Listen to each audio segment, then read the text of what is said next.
안녕하십니까. 김경국TV 시작하겠습니다. 윤석열 대통령이 석방되면서 이재명이 온갖 이해득실 계산으로 정신이 없을 것입니다. 아마 머리에서 쥐가 나지 않을까 싶습니다. 그런데 아무리 계산기를 두드려도 플러스가 된다는 계산은 없습니다. 모두 마이너스 계산이 나오고 심지어는 X 됐다 이런 계산이 대부분입니다. 윤 대통령 석방이 공수처의 불법 수사와 불법 영장 발부에서 출발된 것이란 점에서 탄핵 심판의 판도가 바뀔 수밖에 없습니다. 많은 언론들이 지금 윤 대통령의 석방과 탄핵 심판은 상관관계가 없다 이런 기사를 내보내고 있는데 상식적이지 않습니다. 아직도 정신을 차리지 못하고 있는 것입니다. 법원에서 윤 대통령에 대한 내란 수사가 절차뿐만 아니라 내용적으로도 지금 공수처의 수사권을 언급했습니다. 어떻게 탄핵 심판에 영향을 끼치지 않는다고 판단할 수 있겠습니까? 말도 안 되는 이야기입니다.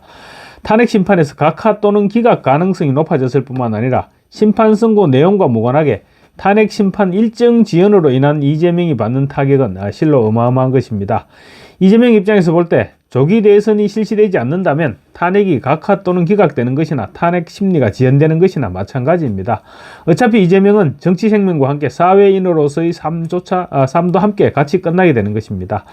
이재명은 선거법 위반으로 배지를 내려놓게 되면 교도소에 자리를 잡고 검찰과 법원으로 불려다니면서 인생 후반기를 보내야 합니다.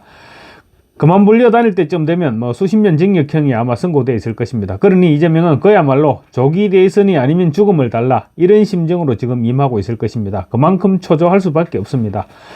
지금은 가능성조차 희박해지고 있는데 설령 조기 대선이 실시된다고 하더라도 이재명과는 무관해질 가능성이 더 높아지고 있는 것입니다. 윤 대통령 석방과 함께 이재명은 갈수록 힘든 국면이 전개되고 있는 것입니다.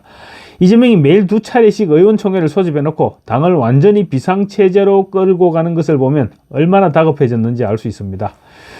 그런 가운데 윤 대통령의 구속 취소 청구를 인용한 서울중앙지법 형사 25부의 판결에 담긴 법률적 해설도 이재명에게는 치명적으로 등장하고 있다고 펜앤더마이크가 보고하고 있습니다. 한마디로 말하자면 헌법재판소가 검찰 수사를 증거로 채택해서 탄핵 심판을 해온 데 대해서 법원에서 지적을 한 것인데 이 상황을 바로잡지 않으면 사법적 대혼란을 자초할 것이란 헌법학자들의 해석이 나오고 있다는 것입니다. 이와 함께 국민의힘 등에서도 법원의 판결 취지에 따라 헌법재판소가 변론을 재개해야 한다는 주장이 터져나오고 있습니다. 이미 헌법재판소가 탄핵 심판 선고를 연기할 것으로 방향을 잡았다 이런 분석이 나오고 있는 가운데 이 같은 해석과 주장들이 더해지면서 탄핵 심판은 3월 이내에 선고가 힘들어지는 것이 아니냐 그런 전망까지 지금 등장하고 있습니다. 이재명 입장에서는 곡소리가 터져나올 수밖에 없는 그런 상황이 계속되고 있는 것입니다. 학계에서는 윤 대통령의 구속을 취소한 법원이 구속기간 계산 오류뿐만 아니라 공수처의 내란죄 수사의 적법성과 함께 수사 과정에서의 절차적 적법성까지 문제로 보고 구속 취소를 결정한 부분에 대해서 주목하고 있습니다. 구속기간을 넘겨서 기소한 것도 문제가 되지만 구속 자체에 문제가 있었다고 법원이 판단한 것으로 해석될 수 있기 때문입니다. 이재명은 검찰이 산수를 잘못해서 윤 대통령이 석방됐다 그러면서 심우정 검찰총장을 쥐잡듯이 잡고 있습니다. 그렇지만 산수가 아니라 공수처가 수사권이 없는 내란죄를 수사한 자체부터 지금 법원에서 문제를 삼았다는 것입니다. 이재명과 민주당은 단순한 산수 계산 착오이기 때문에 윤 대통령의 석방이 탄핵 심판에는 전혀 영향을 끼치지 않을 것이다 이렇게 주장을 하고 있는데 사실은 법원이 문제 삼은 공수처의 불법 수사 및 절차상 하자에 초점을 맞춰야 한다는 지적이 나오고 있는 것입니다. 그래서 법원의 결정은 헌재의 탄핵 심판에서 고려될 수밖에 없고 그것도 엄청난 파장이 예고되고 있다는 것입니다.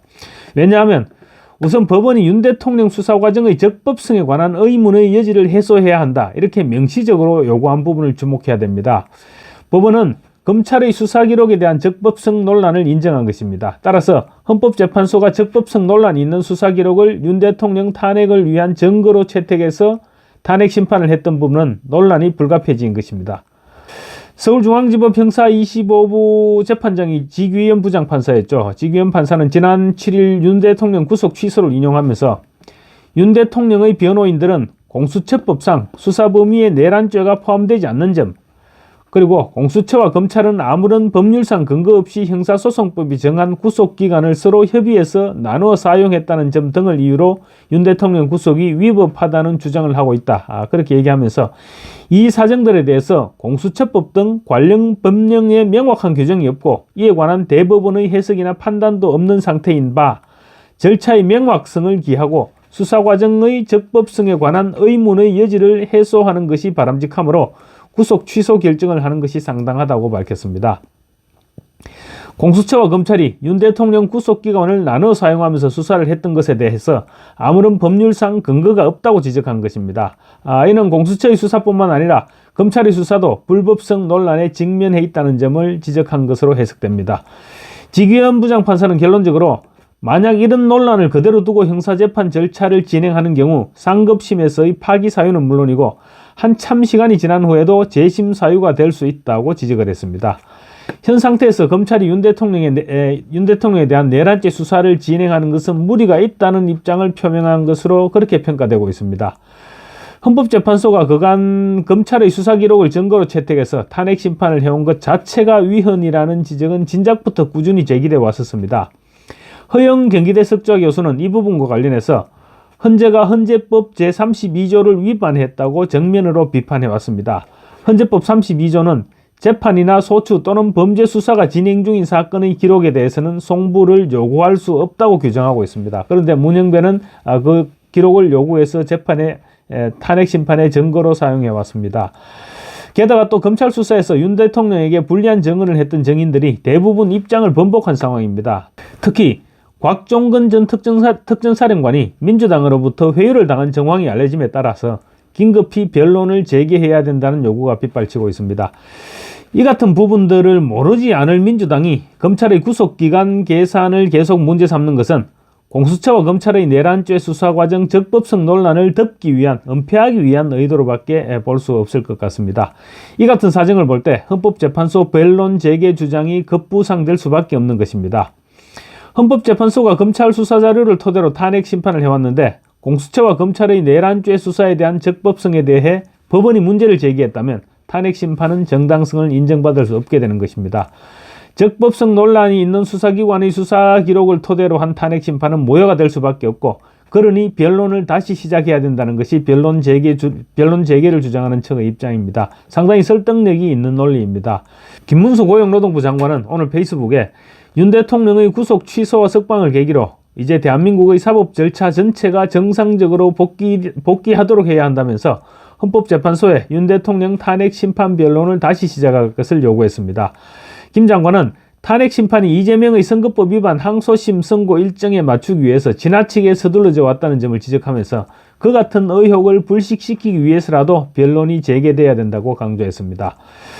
문영배가 절친 이재명이 대선에 출마할 수 있도록 하기 위해서 편파적이고 불공정한 탄핵 심판을 해왔던 것은 대한민국 사람 모두가 알고 있는 사실입니다. 거기에다 또 법원에 의해서 윤 대통령에 대한 수사와 체포, 구속, 재판 과정에 문제점이 지적된 만큼 당연히 헌법재판소의 변론도 재개돼야 한다는 주장입니다.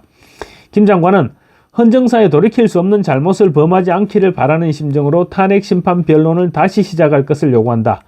공수처의 불법적인 수사에 관련된 증거를 탄핵의 증거로 사용하고 있지는 않았는지, 또 대통령의 불법 구속 기간 중에 오락가락 말을 바꾼 허위 증언자가 있는지, 이런 부분들에 대해서도 다시 조사해야 한다고 제언했습니다. 국민의힘 법률자문위원장인 주진우 의원 역시 같은 논리로 탄핵 심판 절차의 재검토 필요성을 주장하고 있습니다. 주진우 의원은 SNS를 통해서 사법부의 대통령 구속 취소 결정은 절차적 정의의 중요성을 일깨워줬다.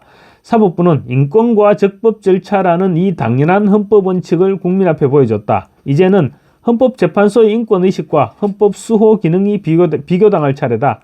대통령 탄핵 재판의 변론은 재개될 수밖에 없다고 주장을 했습니다.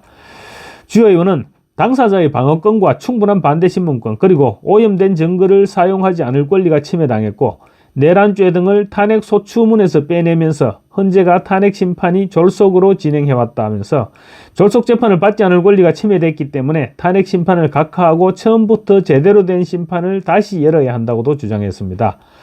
국민의힘 권성동 원내대표도 헌법재판소가 법원 결정을 참고해서 적법 절차에 미흡한 부분이 있다고 판단되면 변론 재개도 필요하지 않나 생각한다고 말했습니다.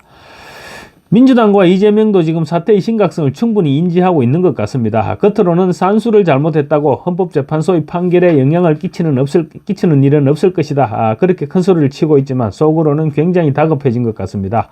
민주당은 의원들에게 지금 24시간 비상대기령을 내렸고 또 윤 대통령 파면 촉구를 위한 장내외 여론전에 나섰습니다. 매일 오후 2시와 10시 두 차례 의원총회를 열고 자정까지 심야농성도 벌이기로 했다는 것만 봐도 이재명이 지금 이 사태를 얼마나 심각하게 보고 있는지 알 수 있는 것입니다. 저도 정치판을 30년 넘게 지켜봐왔지만 매일 의원총회를 두 차례씩 정기적으로 하고 자정까지 심야농성을 벌이겠다는 것은 처음 접하는 상황입니다. 이재명이 의도적으로 당내 긴장감을 최고조로 끌어올리는 것인데 국민의힘도 절대로 긴장감을 늦춰서는 안 될 것입니다. 이재명은 파이팅이 워낙 탁월합니다. 그래서 무슨 짓을 할지 모르는 만큼 철저하게 대비를 해야 될 것입니다. 감사합니다.